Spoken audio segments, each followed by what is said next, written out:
Hello and welcome back to Old Hammer and Tongs, a YouTube channel where we meander through the glory days of Old Hammer, looking at 80s and 90s Games Workshop and some of the other toys and wonderful things that I had when I was a kid there.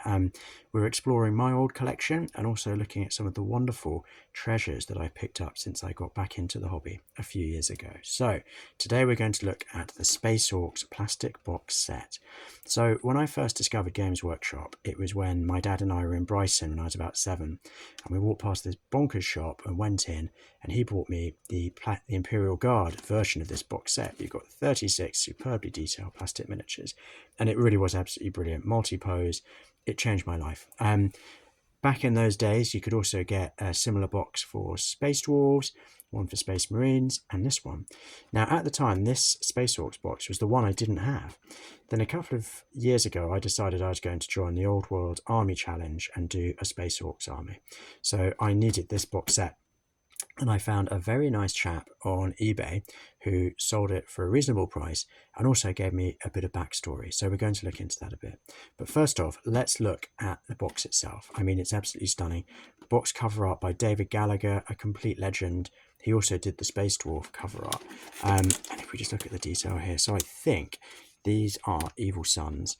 And I think these are Death Skulls. Please do feel free to disagree with me in the comments, but I think that's the way that we're going with them. Now, there's a little detail here. This Gretchen has picked up the tunic of one of the Orks victims. And when I saw that tunic when I was a kid, I thought, you mean Imperial Guard don't have to wear grey? Because you can see the blue with the red collar and the red cuff. It's almost like an early Mordian Iron Guard colour scheme. That changed my world, because at the time I loved Imperial Guard. I was also really into historic wargaming, so seeing that sort of Napoleonic style for the Imperial Guard was really, really awesome. But there's just so much wonderful detail here. Bikes and dreadnoughts, and you can see power arms and all sorts of weapons and scary orcs and fun orcs, all the things you want from orcs. Now, let's have a bit more of a look at what the box has to offer. So over here, we get a bit of background about orcs themselves. Orc armies, known as warbands, are raised by the warlords of powerful tribes. Each tribe includes contingents from the various orc clans, held together under the authority of the tribal warlord. So this box set came out in 1990, following the release of War of the Orks, which is an extraordinary book. Do have a look if you can get hold of a copy or see a PDF. It was essentially just pure narrative about Space Orks. This narrative here supports that, and this box set provides all the miniatures you'll need. So here we've got all of these brilliant Ork House insignia that you can use for your wild freehand. I think some of them are a bit beyond my painting ability at the moment, but hopefully I'll get there at some point. You've got this amazing tattooed orc face here, tattooed arm. That goth on the left hand side, looking sort of quite scar. It's just brilliant. So then what have we got on the end here? Oh, so we've got some more detail. Oh, there you go. Cover art by David Gallagher. So the miniatures were designed by Bob Naismith, what a legend, and Dave Andrews.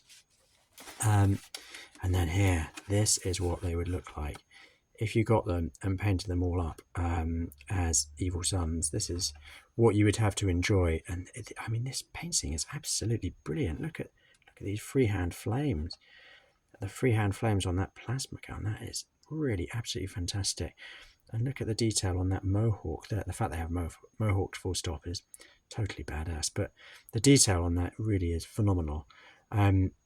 Glorious. So yeah, one day I'll have painted all these just as well as that. And this is what you got when you open the box. So when I opened my Imperial Guard box as a 7-year-old, I must admit I was pretty intimidated by what I found, and because I'd never glued anything before, and I ended up just sort of burying most of the detail in poly cement and then dunking them all in enamel paints. But for a mildly more skilled modeler, there's a lot of fun to be had here. So you've got bodies there, you've got shoulder pads, you've got all sorts of details, pouches and extra grenades and shovels, a variety of heads. And you've got some bladed weapons, some more bodies. And then over here you've got arms, and then here you've got more weapons. Now, considering this was 1990, so what, 34 years ago, that is really extraordinary. That level of detail that you can really customize so heavily. If you look at some of the companies producing amazing plastic figures today, they they're often at this sort of level. So that really is completely brilliant. So that is the box. The chap I bought it from apologized for the condition it's in. I actually think it's great. I quite like the fact it looks like it's been played with. It's got a bit of tape on it, but it's holding together okay. Oh, look at that! He's even supported it with some plastic inside. But yeah, I'm really pleased with that. So thank you so much for joining me. We're going to come back for another video where we're actually going to look at the contents of the box itself. So thank you and see you soon. Bye bye.